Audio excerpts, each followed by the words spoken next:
ಎಲ್ಲರಿಗೂ ನಮಸ್ಕಾರ. ಇಂದಿನ ತರಗತಿಯಲ್ಲಿ ನಾವು ಬ್ರಹ್ಮ ಸಮಾಜದ ಬಗ್ಗೆ ಅಧ್ಯಯನವನ್ನು ಮಾಡಕ್ಕೆ ಹೊರಟಿದ್ದೀವಿ. ನನ್ನ ಹೆಸರು ವೇದಲಕ್ಷ್ಮಿ ಜಿ, ಇತಿಹಾಸ ಸಹಾಯಕ ಪ್ರಾಧ್ಯಾಪಕರು, ಸರ್ಕಾರಿ ಪ್ರಥಮ ದರ್ಜೆ ಕಾಲೇಜು ಪಾವಗಡ. ಬ್ರಹ್ಮ ಸಮಾಜ ಅಂದಾಕ್ಷಣ ನಮಗೆ ರಾಜಾರಾಮ್ ಮೋಹನ್ ರಾಯ್ ರವರ ಹೆಸರು ತಕ್ಷಣ ಹೊಳೆಯುತ್ತೆ.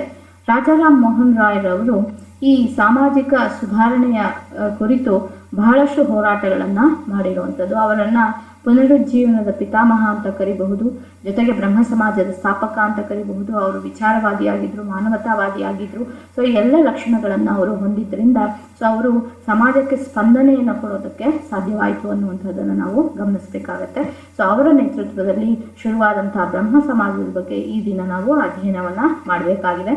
ಸೊ ಬ್ರಹ್ಮ ಸಮಾಜ ಹೇಗೆ ಹುಟ್ಕೊಳ್ತು, ಅದರ ಬೆಳವಣಿಗೆ ಹೇಗಾಯಿತು, ಅದರ ಗುರಿಗಳೇನು, ಅದರ ಚಟುವಟಿಕೆಗಳೇನು, ಮತ್ತು ರಾಜಾರಾಮ್ ಮೋಹನ್ ರಾಯ್ ರವರ ಪಾತ್ರ ಏನು ಈ ಒಂದು ಸಮಾಜದಲ್ಲಿ ಎನ್ನುವಂತಹ ವಿಚಾರಗಳನ್ನು ಮತ್ತು ಅವರ ಕೊಡುಗೆಗಳನ್ನು ನಾವು ಇಲ್ಲಿ ಗಮನಿಸಬೇಕಾಗತ್ತೆ. ನಂತರದ ಒಂದು ಸಂದರ್ಭದಲ್ಲಿ ಸೊ ಅದರ ಹುಟ್ಟು ಮತ್ತು ಬೆಳವಣಿಗೆ ಹೇಗಾಯಿತು ಅನ್ನುವಂತಹ ವಿಚಾರವನ್ನು ನಾವು ತಿಳ್ಕೊಳ್ಳುವಂಥದ್ದಾದರೆ, ಸೊ ರಾಜಾರಾಮ್ ಮೋಹನ್ ರಾಯ್ ರವರು 20ನೇ ಆಗಸ್ಟ್ 1828ರಲ್ಲಿ ಬ್ರಹ್ಮ ಸಭಾವನ್ನು ಶುರು ಮಾಡ್ತಾರೆ. ಸೊ ಬ್ರಹ್ಮ ಸಭಾ ಅನ್ನುವಂಥದ್ದು ಇದರ ಮೊದಲ ಹೆಸರಾಗಿತ್ತು. ಅದರ ನಂತರದ ಸಂದರ್ಭದಲ್ಲಿ ಅದನ್ನು ಬ್ರಹ್ಮೋ ಸಮಾಜ್ ಅಂತ ಬದಲಾವಣೆಯನ್ನು ಮಾಡಿ ಸೊ ಆ ಹೆಸರಿನಲ್ಲಿ ಅದನ್ನು ನಡೆಸ್ಕೊಂಡು ಹೋಗಲಾಯಿತು ಮತ್ತು ಹೆಚ್ಚಿನ ಚಟುವಟಿಕೆಗಳನ್ನು ನಡೆಸಲಾಯಿತು ಅನ್ನುವಂಥದ್ದನ್ನು ನಾವು ಗಮನಿಸಬೇಕಾಗತ್ತೆ.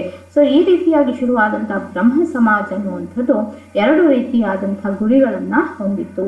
ಒಂದು ಏನಪ್ಪ ಅಂತಂದರೆ ರೀಸನ್ ಮತ್ತು ಏನ್ಷಿಯಂಟ್ ಉಪನಿಷದಿಕ್ ಫಿಲಾಸಫಿ ಅನ್ನುವಂಥ ಎರಡು ಗುರಿಗಳನ್ನು ಅಥವಾ ಅಜೆಂಡಾಗಳನ್ನು ಹೊಂದಿ ಅದು ಶುರುವಾದಂಥದ್ದನ್ನು ನಾವು ಗಮನಿಸ್ತೀವಿ. ರೀಸನ್ ಅಂತಂದರೆ ಇಲ್ಲಿ ತರ್ಕ, ಅಂದರೆ ಮನುಷ್ಯ ಎಲ್ಲವನ್ನು ಪ್ರಶ್ನೆ ಮಾಡಬೇಕು, ಅದನ್ನು ಹೇಗಿದೆಯೋ ಹಾಗೆ ಒಪ್ಕೋಬಾರ್ದು ಅನ್ನುವಂಥ ವಿಚಾರದ ಬಗ್ಗೆ ಅದು ಹೆಚ್ಚಿನ ಮಹತ್ವವನ್ನು ಕೊಟ್ಟಂಥದ್ದು. ಅದರ ಜೊತೆಗೆ ಫಿಲಾಸಫಿಯ ಬಗ್ಗೆ, ತತ್ವಶಾಸ್ತ್ರದ ಬಗ್ಗೆ, ಯಾವುದೇ ಒಂದು ವಿಚಾರ ಅನ್ನುವಂಥದ್ದು ತತ್ವ ಶಾಸ್ತ್ರದಲ್ಲಿ ಇದೆ ಅನ್ನುವಂಥದ್ದು ಅಥವಾ ಉಪನಿಷದಿಕ್ ಫಿಲಾಸಫಿ ಅನ್ನುವಂಥದ್ದು ಅಷ್ಟು ಪ್ರಮುಖ ಅನ್ನುವಂಥ ವಿಚಾರವನ್ನು ಹೇಳ್ತಾ ಅದು ಈ ಎರಡು ಅಂಶಗಳನ್ನು ಅಳವಡಿಸಿಕೊಂಡು ಸ್ಥಾಪನೆಗೊಂಡಂಥ ಒಂದು ಪ್ರಮುಖವಾದಂಥ ಆರ್ಗನೈಸೇಷನ್ ಅನ್ನುವಂಥದ್ದನ್ನು ನಾವಿಲ್ಲಿ ಗಮನಿಸಬೇಕಾಗತ್ತೆ. ಸೊ ಇಲ್ಲಿ ಬ್ರಹ್ಮ ಸಮಾಜ ಅನ್ನುವಂಥದ್ದು ಹಲವಾರು ಸುಧಾರಣಾ ಕಾರ್ಯಕ್ರಮಗಳನ್ನು ಕೈಗೊಳ್ತು, ಜೊತೆಗೆ ಅದರ ಚಟುವಟಿಕೆಗಳನ್ನು ನಡೆಸ್ತಾ ಹೋಯಿತು. ಜೊತೆಗೆ ರಾಜಾರಾಮ್ ಮೋಹನ್ ರಾಯ್ ರವರು ಇದರಲ್ಲಿ ತುಂಬ ಪ್ರಮುಖವಾದಂಥ ಪಾತ್ರವನ್ನು ವಹಿಸಿದ್ರು. ಸೊ ಆ ರೀತಿಯಾದ ಕೆಲವು ಸುಧಾರಣೆಗಳು ಯಾವುವು ಬ್ರಹ್ಮ ಸಮಾಜದ್ದು ಅನ್ನುವಂಥದ್ದಾದರೆ, ಮೊದಲನೇದಾಗಿ ಅದು ಬೇರೆ ಧರ್ಮಗಳ ಒಂದು ಏನು ಟೀಚಿಂಗ್ಸನ್ನು ಅಳವಡಿಸ್ಕೊಳ್ಳೋದಕ್ಕೆ ಶುರು ಮಾಡ್ತು ಅನ್ನುವಂಥದ್ದು. ಅಂದರೆ ಹಿಂದೂ ಧರ್ಮ ಅಲ್ಲದೆ ಬೇರೆ ಧರ್ಮಗಳಲ್ಲಿಯೂ ಕೂಡ ಒಳ್ಳೆಯ ಅಂಶಗಳಿದೆ ಮತ್ತು ಅದನ್ನು ನಾನು ಯಾಕೆ ಅಳವಡಿಸ್ಕೊಳ್ಬಾರ್ದು ಮತ್ತು ಅದನ್ನು ಹೇಗೆ ನಾನು ರೂಪಿಸ್ಕೋಬೇಕು ಅನ್ನುವಂಥ ಒಂದು ವಿಚಾರವನ್ನು ಬ್ರಹ್ಮ ಸಮಾಜ ಆಲೋಚನೆ ಮಾಡಿ it incorporated the teachings of other religions ಅನ್ನುವಂಥದ್ದನ್ನು ನಾವಿಲ್ಲಿ ಗಮನಿಸಬೇಕಾಗತ್ತೆ. ಎರಡನೇದಾಗಿ ಹ್ಯೂಮನ್ ಡಿಗ್ನಿಟಿ ಅನ್ನುವಂಥ ವಿಚಾರವಾಗಿ ಅದು ಹೆಚ್ಚಿನ ಮಹತ್ವವನ್ನು ಕೊಡೋದಕ್ಕೆ ಶುರು ಮಾಡ್ತು. ಸೊ ಈಗ ನಮಗೆ ಗೊತ್ತಿರೋ ಹಾಗೆ ರೆನೆಸಾನ್ಸ್ ಅನ್ನುವಂತಹ ಸಂದರ್ಭದಲ್ಲಿ ಹ್ಯುಮ್ಯಾನಿಸಮ್ ಅನ್ನುವಂಥದ್ದು ತುಂಬ ಪ್ರಮುಖವಾದಂಥ ಒಂದು ಅಂಶವಾಗಿತ್ತು ಅಥವಾ ಲಕ್ಷಣವಾಗಿತ್ತು. ಸೊ ಅಂಥ ಒಂದು ಲಕ್ಷಣವನ್ನು ಇಲ್ಲಿ ಬ್ರಹ್ಮ ಸಮಾಜ ಅಳವಡಿಸ್ಕೊಳ್ಳೋದನ್ನು ನಾವು ಗಮನಿಸಬೇಕಾಗತ್ತೆ. ಸೊ ಅಂದರೆ ಮನುಷ್ಯರಿಗೆ ಇರಬೇಕಾದಂಥ ಬೆಲೆಯನ್ನು ಇಲ್ಲಿ ಗುರುತಿಸುವಂಥ ಪ್ರಯತ್ನವನ್ನು ಬ್ರಹ್ಮ ಸಮಾಜ ಮಾಡ್ತಾ ಹೋಯಿತು. ಆದರೆ ಈ ಹಿಂದೆ ಅದು ಸ್ವಲ್ಪ ಮಟ್ಟಿಗೆ ಕಡಿಮೆ ಆಗ್ತಿತ್ತು ಅಥವಾ ಮನುಷ್ಯರಿಗೆ ಅಷ್ಟು ಬೆಲೆಯನ್ನು ಕೊಡಲಾಗ್ತಿರಲಿಲ್ಲ. ಸೊ ಹಾಗಾಗಿ ಹ್ಯೂಮನ್ ಡಿಗ್ನಿಟಿ ಅನ್ನುವಂಥ ವಿಚಾರದ ಬಗ್ಗೆ ಇದು ಆಲೋಚನೆಯನ್ನು ಮಾಡ್ತಾ ಹೋಯಿತು ಅನ್ನುವಂಥದ್ದನ್ನು ನಾವು ಗಮನಿಸಬೇಕಾಗತ್ತೆ.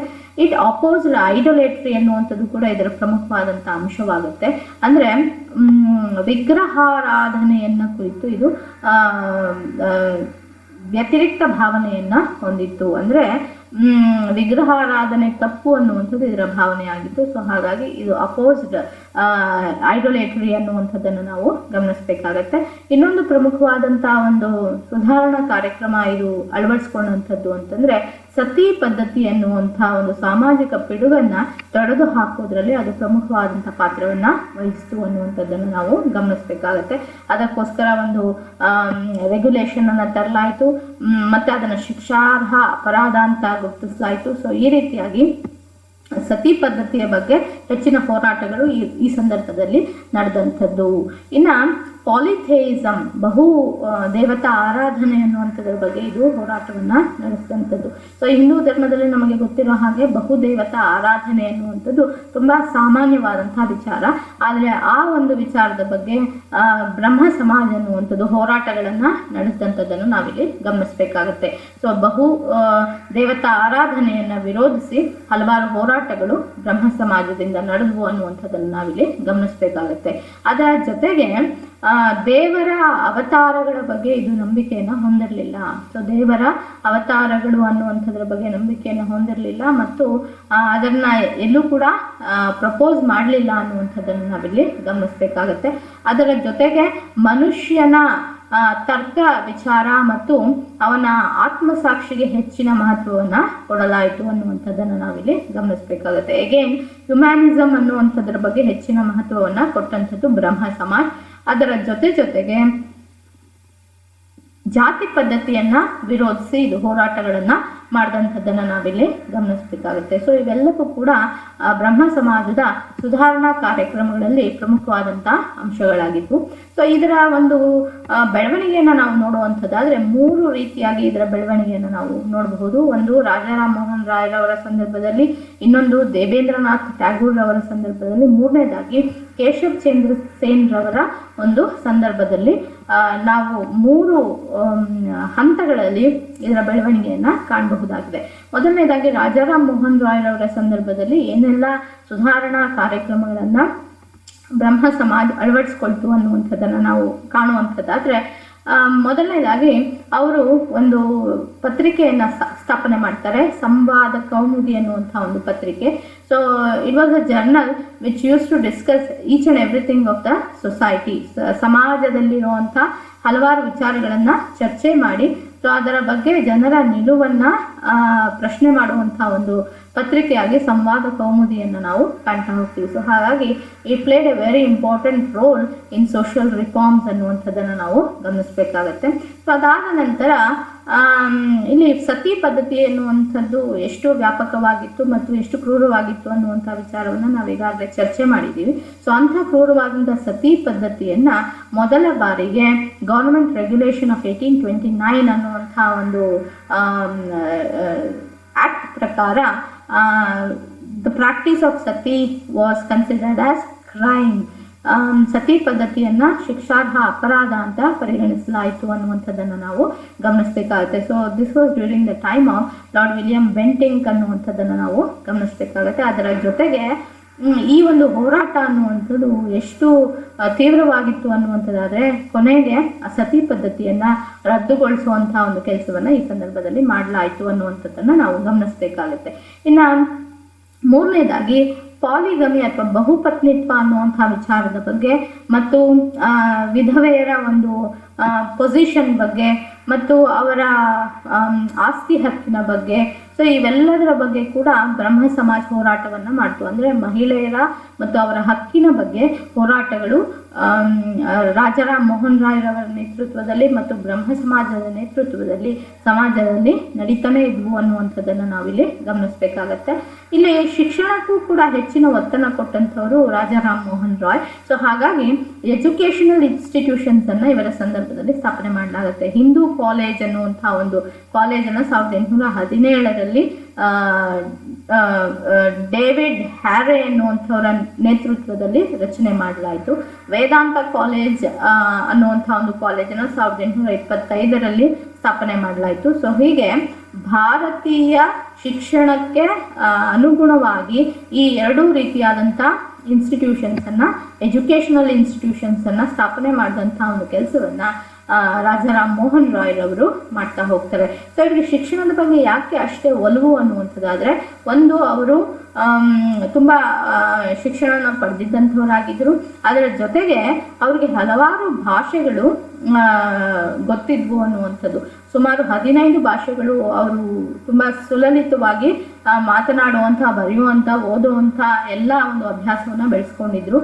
ಯಾವ್ಯಾವು ಆ ಭಾಷೆಗಳು ಅನ್ನುವಂಥದ್ದಾದರೆ Sanskrit, Persian, Arabic, English, French, Latin, Greek and Hebrew. So ಈ ಎಲ್ಲ ಭಾಷೆಗಳನ್ನು ಅವರು ತುಂಬ ಲೀಲಾಜಾಲವಾಗಿ ಅಂದರೆ ಕರಗತವನ್ನು ಮಾಡ್ಕೊಂಡಿದ್ದಂತಹ ಒಂದು ಸಂದರ್ಭವನ್ನು ನಾವಿಲ್ಲಿ ಗಮನಿಸ್ತಾ ಹೋಗ್ತೀವಿ. ಸೊ ಹಾಗಾಗಿ ಇಲ್ಲಿ ಆ ಒಂದು ಕಾರಣಕ್ಕೆ ಅವರು ಶಿಕ್ಷಣಕ್ಕೆ ಹೆಚ್ಚಿನ ಒಂದು ಮಹತ್ವವನ್ನು ಕೊಡ್ತಾ ಹೋದ್ರು ಅನ್ನುವಂಥದ್ದನ್ನು ನಾವಿಲ್ಲಿ ಗಮನಿಸ್ಬೇಕಾಗತ್ತೆ.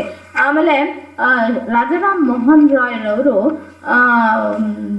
ಮುದ್ರಣ ಮಾಧ್ಯಮಕ್ಕೆ ಹೆಚ್ಚಿನ ಒತ್ತನ್ನು ಕೊಟ್ಟಂತಹ ಒಂದು ಸಂದರ್ಭ. ಮುದ್ರಣ ಮಾಧ್ಯಮಕ್ಕೆ ಹೆಚ್ಚಿನ ಒತ್ತನ್ನು ಕೊಟ್ಟರು ಅನ್ನುವಂತಹ ಸಂದರ್ಭದಲ್ಲಿ ನಮಗೆ ಈಗಾಗಲೇ ಗೊತ್ತಿರೋ ಹಾಗೆ ಸಂವಾದ ಕೌಮುದಿ ಅನ್ನುವಂಥ ಒಂದು ಪತ್ರಿಕೆಯನ್ನು ಅವರೇ ಶುರು ಮಾಡಿದಂತಹ ಒಂದು ಸಂದರ್ಭ. ಆಮೇಲೆ ಈ ಒಂದು ಹೋರಾಟಗಳು ನಡೀತಾ ಇದ್ದಂತಹ ಸಂದರ್ಭದಲ್ಲಿ ಮುದ್ರಣ ಮಾಧ್ಯಮದ ಮೇಲೆ ನಿಗಾ ವಹಿಸಿದ್ದಂಥದ್ದು ಮತ್ತು ಅದನ್ನು ರದ್ದುಗೊಳಿಸುವಂಥ ಕೆಲಸವನ್ನು ಮಾಡಿದಂಥದ್ದು ಇವೆಲ್ಲವೂ ಕೂಡ ನಡೀತಾನೆ ಇತ್ತು.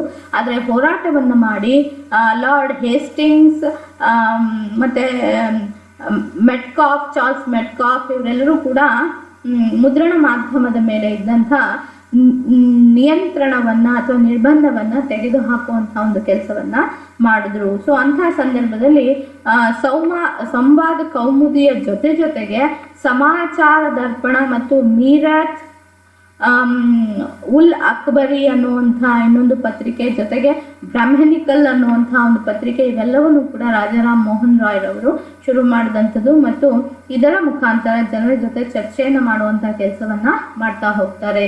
ಅದರ ಜೊತೆಗೆ ಹಿ was a political activist who demanded for the abolition of the taxes on free land and Jury Act. So ಇಲ್ಲಿ ಜೂರಿ ಆಕ್ಟ್ ಅನ್ನುವಂಥ ಒಂದು ಹೊಸ ರೆಗ್ಯುಲೇಷನ್ ಅನ್ನು ಜಾರಿಗೆ ತಂದಿದ್ರು. ಅದರ ಜೊತೆಗೆ ಫ್ರೀ ಲ್ಯಾಂಡ್ ಮೇಲೆ ಟ್ಯಾಕ್ಸಸ್ ಅನ್ನ, ಕಂದಾಯವನ್ನ ವಿಧಿಸಿದ್ರು. ಸೊ ಆ ಎರಡೂ ವಿಚಾರಗಳ ಬಗ್ಗೆ ಇವರು ಹೋರಾಟವನ್ನ ನಡೆಸಿದ್ರು ಅನ್ನುವಂಥದ್ದನ್ನು ನಾವಿಲ್ಲಿ ಗಮನಿಸಬೇಕಾಗತ್ತೆ.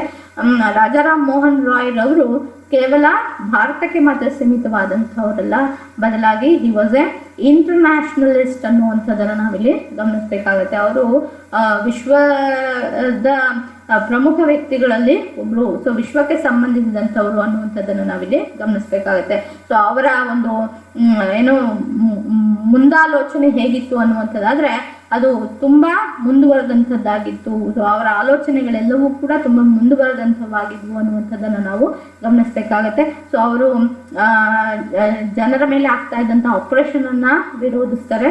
ಆಮೇಲೆ ರೆವಲ್ಯೂಷನರಿ ಆಕ್ಟಿವಿಟೀಸ್ಗೆ ಅವರು ಸಪೋರ್ಟನ್ನು ಮಾಡ್ತಾರೆ. ಸೊ ಈ ಸಪೋರ್ಟೆಡ್ ರೆವಲ್ಯೂಷನರಿ ಆಕ್ಟಿವಿಟೀಸ್ ಅಬ್ರಾಡ್, ವಿದೇಶಗಳಲ್ಲಿ ನಡೀತಾ ಇದ್ದಂಥ ರೆವಲ್ಯೂಷನರಿ ಆಕ್ಟಿವಿಟೀಸ್ಗೆ ಅವರು ತಮ್ಮ ಸಪೋರ್ಟನ್ನು ವ್ಯಕ್ತಪಡಿಸ್ತಾರೆ ಎನ್ನುವಂಥದ್ದನ್ನು ನಾವಿಲ್ಲಿ ಗಮನಿಸಬೇಕಾಗುತ್ತೆ. So he was a internationalist, was ahead of his vision and also he supported the revolutionaries abroad ಅನ್ನುವಂಥದ್ದನ್ನು ನಾವಿಲ್ಲಿ ಗಮನಿಸಬೇಕಾಗುತ್ತೆ. ಅಂದರೆ ಭಾರತದ ಪರವಾಗಿ ವಿದೇಶಗಳಲ್ಲಿ ನಡೀತಾ ಇದ್ದಂಥ ಹೋರಾಟಗಳಿಗೂ ಕೂಡ ತಮ್ಮ ಸಪೋರ್ಟನ್ನು ಎಕ್ಸ್ಟೆಂಡ್ ಮಾಡಿದಂಥವರು ರಾಜಾರಾಮ್ ಮೋಹನ್ ರಾಯ್ ಅನ್ನುವಂಥದ್ದನ್ನು ನಾವಿಲ್ಲಿ ಗಮನಿಸಬೇಕಾಗುತ್ತೆ.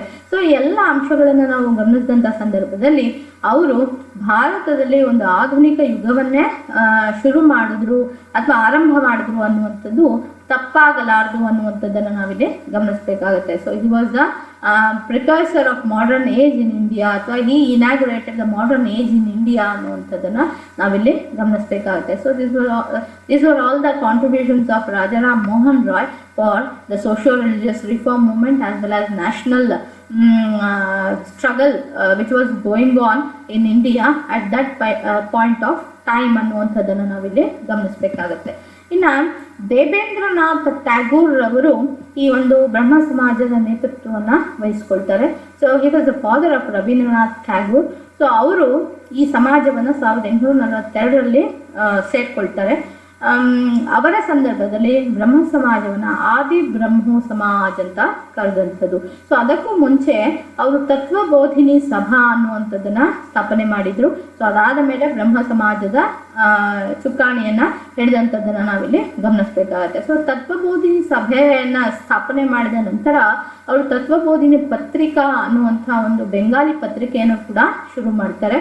ಸೊ ಅದರ ಗುರಿ ಏನಾಗಿತ್ತು ಅನ್ನುವಂಥದ್ದಾದರೆ ಭಾರತದ ಪ್ರಾಚೀನತೆಯನ್ನು ತುಂಬ ಸಿಸ್ಟಮ್ಯಾಟಿಕ್ ಆಗಿ ಅಧ್ಯಯನ ಮಾಡುವಂಥದ್ದು ಮತ್ತು ರ್ಯಾಷನಲ್ ಔಟ್ಲುಕ್ಕನ್ನು ಮತ್ತು propagation of Rajaram Mohan Roy's idea ಅನ್ನುವಂಥದ್ದು ಈ ತತ್ವಬೋಧಿನಿ ಪತ್ರಿಕೆಯ ತುಂಬ ಪ್ರಮುಖವಾದಂಥ ಅಂಶವಾಗಿತ್ತು. So it aimed 2-3 things. One is systematic study of India's past, and also to cultivate a rational outlook and to propagate the ideas of Raja Ram Mohan Roy ಅನ್ನುವಂಥದ್ದು ಈ ತತ್ವಬೋಧಿನಿ ಪತ್ರಿಕೆಯ ತುಂಬ ಪ್ರಮುಖವಾದಂಥ ಅಂಶವಾಗಿತ್ತು ಅನ್ನುವಂಥದ್ದನ್ನು ನಾವಿಲ್ಲಿ ಗಮನಿಸಬೇಕಾಗತ್ತೆ.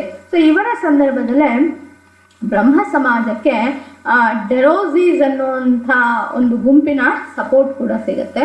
ಸೊ ಅದನ್ನು ಹೆನ್ರಿ ವಿವಾನ್ ಡೆರೋಸಿಯೋ ಅನ್ನುವಂಥವ್ರು ಸ್ಥಾಪನೆ ಮಾಡಿದಂಥದ್ದು. He was a professor in Hindu College. So ಅವರು ಹಿಂದೂ ಕಾಲೇಜ್ನಲ್ಲಿ ಒಬ್ಬ ಪ್ರೊಫೆಸರ್ ಆಗಿರ್ತಾರೆ. ಸೊ ಅವರು ಬೆಂಗಾಲಿ ಯುವಕರನ್ನ ತುಂಬ ಪ್ರಭಾವಿತಗೊಳಿಸಿದಂಥ ಒಬ್ಬ ವ್ಯಕ್ತಿ. ಸೊ ಅವರ ಪ್ರಕಾರ ಮಾಡರ್ನೈಸೇಷನ್ ಅಂದರೆ ಏನಪ್ಪ ಅಂತಂದರೆ to have wine and to eat meat ಅನ್ನುವಂಥದ್ದೇ ಅವರ ಮಾಡರ್ನೈಸೇಷನ್. ಆದರೆ ಅದಕ್ಕೆ ವಿರೋಧವಾದಂಥದ್ದು ಬ್ರಹ್ಮ ಸಮಾಜ ಅನ್ನುವಂಥದ್ದನ್ನು ನಾವಿಲ್ಲಿ ಗಮನಿಸಬೇಕಾಗತ್ತೆ. ಸೊ ಇಲ್ಲಿ ಹಿಂದೂ ಧರ್ಮದ ತತ್ವಗಳಿಗೆ ಯಾವುದೇ ರೀತಿಯಾದಂತಹ ಚ್ಯುತಿ ಬರದೆ ಆಧುನಿಕತೆಯ ಕಡೆಗೆ ಸಾಗುವಂಥದ್ದೇ ಬ್ರಹ್ಮ ಸಮಾಜದ ಮುಖ್ಯವಾದಂಥ ಉದ್ದೇಶವಾಗಿತ್ತು. ಸೊ ಹಾಗಾಗಿ ಬ್ರಹ್ಮ ಸಮಾಜ ಅದರದೇ ಆದಂತಹ ಕೆಲವು ರೀತಿ ನೀತಿಗಳನ್ನು ಮತ್ತು ರೂಪುರೇಷೆಗಳನ್ನು ಹೊಂದಿತ್ತು ಅನ್ನುವಂಥದ್ದು. ಆದರೂ ಕೂಡ ಡೆರೋಸೀಸ್ ಅನ್ನುವಂಥದ್ದು ಬ್ರಹ್ಮ ಸಮಾಜದ ಜೊತೆಗೆ ಬಂದಂಥದ್ದನ್ನು ನಾವಿಲ್ಲಿ ಗಮನಿಸಬೇಕಾಗುತ್ತೆ. ಸೊ ಇದು ಕೂಡ ಒಂದು ಪ್ರಮುಖವಾದಂಥ ಅಂಶ ದೇವೇಂದ್ರನಾಥ್ ಟ್ಯಾಗೋರ್ ಅವರ ಸಂದರ್ಭದಲ್ಲಿ ಬೆಳವಣಿಗೆ ಆದಂಥದ್ದು. ಆಮೇಲೆ ದೇವೇಂದ್ರನಾಥ್ ಟ್ಯಾಗೋರ್ ಅವರು ಎರಡು ರೀತಿಯಾಗಿ ಹೋರಾಟವನ್ನು ಮಾಡೋದಕ್ಕೆ ಯೋಜನೆಯನ್ನು ಹಾಕ್ತಾರೆ. ಏನದು ಅನ್ನುವಂಥದ್ದಾದರೆ ಮೊದಲನೇದಾಗಿ ಹಿಂದೂ ಧರ್ಮದ ಒಳಗೆ. ಸೊ ಹಿಂದೂ ಧರ್ಮದ ಒಳಗೆ ಅವರ ಹೋರಾಟದ ರೀತಿ ಹೇಗಿತ್ತು ಅನ್ನುವಂಥದ್ದಾದರೆ ಒಂದು ಸುಧಾರಣೆಯನ್ನು ಜಾರಿಗೆ ತರಬೇಕು ಹಿಂದೂ ಧರ್ಮದಲ್ಲಿ ಅನ್ನುವಂಥದ್ದು. ಬ್ರಹ್ಮ ಸಮಾಜದ ಮೂಲಕ ಹಿಂದೂ ಧರ್ಮದಲ್ಲಿ ಸುಧಾರಣೆಯನ್ನು ಜಾರಿಗೆ ತರಬೇಕು ಅನ್ನುವಂಥದ್ದು ಹಿಂದೂ ಧರ್ಮದ ಒಳಗೆ ಅವರು ಅಳವಡಿಸ್ಕೊಂಡಂಥ ಒಂದು ಹೋರಾಟದ ರೀತಿ. ಇನ್ನು ಹಿಂದೂ ಧರ್ಮದ ಹೊರಗಡೆ ಅನ್ನುವಂಥದ್ದಾದರೆ ಸೊ ಅದು ಕ್ರಿಶ್ಚಿಯನ್ ಮಿಷನರಿಗಳನ್ನು ತಡೆಗಟ್ಟುವಂಥದ್ದು. ಅದರ ಜೊತೆಗೆ ಕ್ರಿಶ್ಚಿಯನ್ ಮಿಷನರೀಸು ಹಿಂದೂ ಧರ್ಮವನ್ನು ವಿಮರ್ಶೆ ಮಾಡ್ತಾ ಇದ್ರು. ಸೊ ಅಂಥವುಗಳನ್ನು ಅವರು ಅಪೋಸ್ ಮಾಡಿದ್ರು. ಅದರ ಜೊತೆಗೆ ಕ್ರಿಶ್ಚಿಯನ್ ಮಿಷನರಿಗಳ ಒಂದು ಮತಾಂತರದ ವಿಚಾರವಾಗಿ ಇವರು ವಿರೋಧವನ್ನು ವ್ಯಕ್ತಪಡಿಸುವಂಥದ್ದು. ಸೊ ಇದು ಹಿಂದೂ ಧರ್ಮದ ಹೊರಗಡೆ ಅಥವಾ ಹಿಂದೂ ಧರ್ಮವನ್ನು ಹೊರತುಪಡಿಸಿ ಅವರು ಅಳವಡಿಸ್ಕೊಳ್ಳುವಂಥ ಸುಧಾರಣಾ ಕ್ರಮಗಳು ಅನ್ನುವಂಥದ್ದನ್ನು ನಾವಿಲ್ಲಿ ಗಮನಿಸಬೇಕಾಗತ್ತೆ. So it worked in 2 fronts. One is within Hinduism.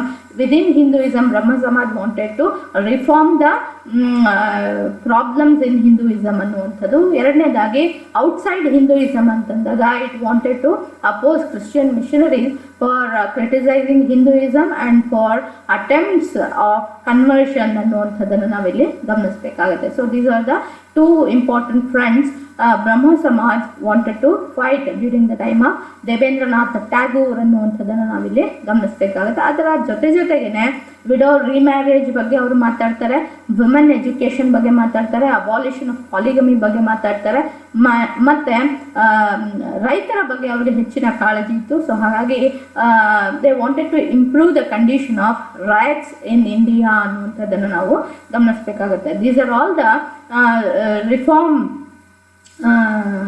reformation ಅಥವಾ reform points which Devendranath Tagore wanted to adapt during his time ಅನ್ನುವಂಥದ್ದನ್ನು ನಾವಿಲ್ಲಿ ಗಮನಿಸಬೇಕಾಗತ್ತೆ. ಮತ್ತು ಕೇಶವ್ ಚಂದ್ರ ಸೇನ್ ರವರ ಸಂದರ್ಭದಲ್ಲಿ ಹಾಗಿದ್ರೆ ಬ್ರಹ್ಮ ಸಮಾಜ ಯಾವ ರೂಪವನ್ನು ಪಡ್ಕೊಳ್ತು ಅನ್ನುವಂಥದ್ದಾದರೆ ಬ್ರಹ್ಮ ಸಮಾಜವನ್ನು ಕೇಶವ್ ಚಂದ್ರ ಸೇನ್ ರವರು 1858ರಲ್ಲಿ ಸೇರ್ಕೊಳ್ತಾರೆ.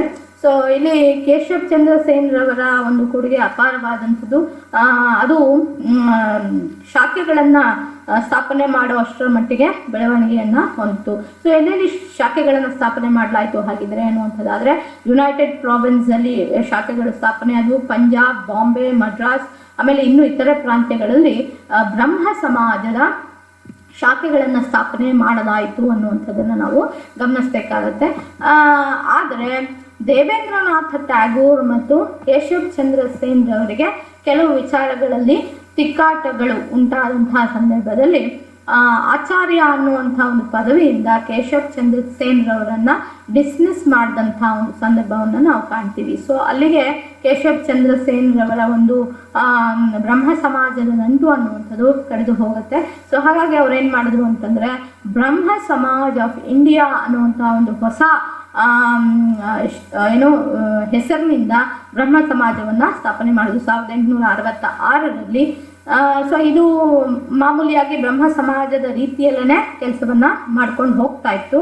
ಆದರೆ ಕೇಶವಚಂದ್ರ ಸೇನ್ ರವರ ತತ್ವಗಳು ಬ್ರಹ್ಮ ಸಮಾಜದ ಒಳಗೆ ಒಂದು ರೀತಿಯಾಗಿದ್ರೆ ಹೊರಗಡೆ ಇನ್ನೊಂದು ರೀತಿಯಲ್ಲಿದ್ವು. ಸೊ ಅದರ ಉದಾಹರಣೆಯನ್ನು ನಾವು ನೋಡುವಂಥದ್ದಾದರೆ, ಕೇಶವಚಂದ್ರ ಸೇನ್ ರವರು ಈಗ ಬಾಲ್ಯ ವಿವಾಹದ ವಿರೋಧವನ್ನು ವ್ಯಕ್ತಪಡಿಸ್ತಾರೆ. ಆದರೆ ಅವರ 13 ವರ್ಷದ ಮಗಳನ್ನ ಹಿಂದೂ ಮಹಾರಾಜ ನಾದಂಥ ಕೂಚ್ ಬೆಹಾರ್ ಅನ್ನುವಂಥ ಪ್ರಾಂತ್ಯದ ಒಬ್ಬ ರಾಜನಿಗೆ ಹಿಂದೂ ಧರ್ಮದ ಸಂಪ್ರದಾಯಗಳ ಪ್ರಕಾರನೇ ಮದುವೆ ಮಾಡಿಕೊಟ್ಟಂಥದ್ದನ್ನು ನಾವಿಲ್ಲಿ ಕಾಣ್ತಾ ಹೋಗ್ತೀವಿ. ಸೊ ಇಲ್ಲಿ 2 ವಿಚಾರಗಳನ್ನು ನಾವು ಗಮನಿಸಬೇಕು. ಒಂದು, ಬಾಲ್ಯ ವಿವಾಹವನ್ನು ವಿರೋಧಿಸ್ತಾರೆ, ಆದರೆ ತಮ್ಮ 13 ವರ್ಷದ ಮಗಳಿಗೆ ಮದುವೆಯನ್ನು ಮಾಡ್ತಾರೆ.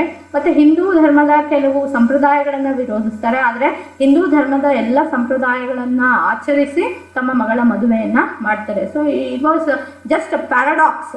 ಇದು ಅವರ ತತ್ವಕ್ಕೂ ಮತ್ತು ಆಚರಣೆಗೂ ಇದ್ದಂಥ ಒಂದು ವಿರೋಧಾಭಾಸ ಅಥವಾ ವಿಭಿನ್ನತೆ ಅನ್ನುವಂಥದ್ದನ್ನು ನಾವಿಲ್ಲಿ ಗಮನಿಸ್ತಾ ಹೋಗ್ತೀವಿ. ಸೊ ಹಾಗಾಗಿ ಆ ಒಂದು ವಿಚಾರವಾಗಿ ಅವರ ಫಾಲೋಯರ್ಸ್ ಯಾರ್ಯಾರಿದ್ರು, ಕೇಶವಚಂದ್ರ ಸೇನ್ ರವರ ಅನುಯಾಯಿಗಳು, ಸೊ ಅವರಿಗೆ ತುಂಬ ನೋವುಂಟಾದಂತಹ ವಿಚಾರ. ಸೊ ಹಾಗಾಗಿ ಆ ಫಾಲೋಯರ್ಸ್ ಎಲ್ಲ ಸೇರಿಕೊಂಡು ಸಾಧಾರಣ ಬ್ರಹ್ಮ ಸಮಾಜ ಅನ್ನುವಂಥ ಒಂದು ಏನು ಶಾಖೆಯನ್ನು ಅಥವಾ ಒಂದು ಇನ್ಸ್ಟಿಟ್ಯೂಷನನ್ನು ಸ್ಥಾಪನೆ ಮಾಡ್ತಾರೆ. ಸೊ ಅದರ ಒಂದು ನಾಯಕತ್ವವನ್ನು ಆನಂದ ಮೋಹನ್ ಬೋಸ್ರವರು ವಹಿಸ್ಕೊಳ್ತಾರೆ. ಸೊ ಈ ಒಂದು ಸಾಧಾರಣ ಬ್ರಹ್ಮ ಸಮಾಜ ಅನ್ನುವಂಥದ್ದು 1878ರಲ್ಲಿ ಸ್ಥಾಪನೆ ಆದಂಥದ್ದು. ಸೊ ಹೀಗೆ ಬ್ರಹ್ಮ ಸಮಾಜ ಅನ್ನುವಂಥದ್ದು ಹಂತ ಹಂತವಾಗಿ ಬೆಳೀತಾ ಕೊನೆಗೆ ಬೇರೆ ಬೇರೆ ರೂಪಗಳನ್ನೇ ಪಡ್ಕೊಂಡಂಥ ಒಂದು ಸಂದರ್ಭವನ್ನು ನಾವು ಕಾಣ್ತೀವಿ. ಸೊ ಹಾಗಾಗಿ ಸಾಧಾರಣ ಬ್ರಹ್ಮ ಸಮಾಜ್ ಇಂದ ಅದು ತನ್ನ ಎಲ್ಲ ಕೆಲಸ ಕಾರ್ಯಗಳನ್ನು ಮಾಡ್ಕೊಳ್ತಾ ಹೋಯಿತು ಅನ್ನುವಂಥದ್ದನ್ನು ನಾವಿಲ್ಲಿ ಗಮನಿಸಬೇಕಾಗತ್ತೆ. So this is the end of the session. ಈ ಎಲ್ಲ ಪುಸ್ತಕಗಳನ್ನು ಉಪಯೋಗಿಸಿ ನಾನು ಈ ತರಗತಿಯನ್ನು ಮಾಡುವಂಥ ಪ್ರಯತ್ನವನ್ನು ಮಾಡಿದ್ದೀನಿ. ಇಲ್ಲಿ ಡೆರೋಸಿಸ್ ಅನ್ನುವಂಥ ಪದವನ್ನು ನಾನು ಮೊದಲು ಬಳಸಿದೆ. ಸೊ ಡೆರೋಸಿಸ್ ಅಂದರೆ ಯಾರು ಅನ್ನುವಂಥದ್ದಾದರೆ, they are the educated Bengali youths. They developed a revolution, ಅಂದರೆ ಹಿಂದೂ ಧರ್ಮದ ಬಗ್ಗೆ ಅವರು ಸ್ವಲ್ಪ ವಿರೋಧ ಭಾವನೆಯನ್ನು ಬೆಳೆಸ್ಕೊಳ್ತಾ ಹೋಗ್ತಾರೆ. ಅವ್ರಿಗೆ ಏನು ಅಂತಂದರೆ, ಹಿಂದೂ ಧರ್ಮ ಅನ್ನುವಂಥದ್ದು ತುಂಬ ಹಳೆಯದು ಮತ್ತು ಅದರಲ್ಲಿರುವಂಥ ಟ್ರೆಡಿಷನ್ಸು ಇವೆಲ್ಲ ಕೂಡ ನಾವು ಫಾಲೋ ಮಾಡೋಕ್ಕಾಗದೇ ಇರುವಂಥದ್ದು ಅನ್ನುವಂಥ ಒಂದು ವಿಚಾರ ತಲೆಗೆ ಬಂದಿತ್ತು. ಅದರ ಒಂದು ಬದಲಾಗಿ ಅವರು ಏನು ಮಾಡ್ತಾ ಹೋದರು ಅಂತಂದರೆ, they started adapting offensive practices like drinking alcohol and eating beef ಅನ್ನುವಂಥದ್ದನ್ನು ನಾವಿಲ್ಲಿ ಗಮನಿಸಬೇಕಾಗುತ್ತೆ. ಡೆರೋಸಿಸ್ ಅಂದರೆ they were educated Bengali youths, but they had a revulsion regarding the Hindu religion. ಅದಕ್ಕೆ ವಿರೋಧವಾಗಿ ಅವ್ರು ಏನು ಮಾಡ್ತಾ ಹೋದ್ರು ಅಂತಂದರೆ, ಅಫೆನ್ಸಿವ್ ಪ್ರಾಕ್ಟೀಸಸನ್ನು ರೂಢಿಸ್ಕೊಂಡು ಕುಡಿತಕ್ಕೆ ಮತ್ತು ಮಾಂಸವನ್ನು ಭಕ್ಷಿಸುವಂಥ ಕೆಲಸವನ್ನು ಮಾಡ್ತಾ ಹೋದರು, which was very much not there in Hindu religion ಅನ್ನುವಂಥದ್ದನ್ನು ನಾವಿಲ್ಲಿ ಗಮನಿಸಬೇಕಾಗತ್ತೆ. ಸೊ ಇದು ಈ ಒಂದು ಸೆಷನ್ನ ಅಂತ್ಯ ಭಾಗ. So thank you very much. ಈ ಒಂದು ಸೆಷನ್ನನ್ನು ನಾನಿಲ್ಲಿಗೆ ಮುಗಿಸ್ತಾ ಇದ್ದೀನಿ.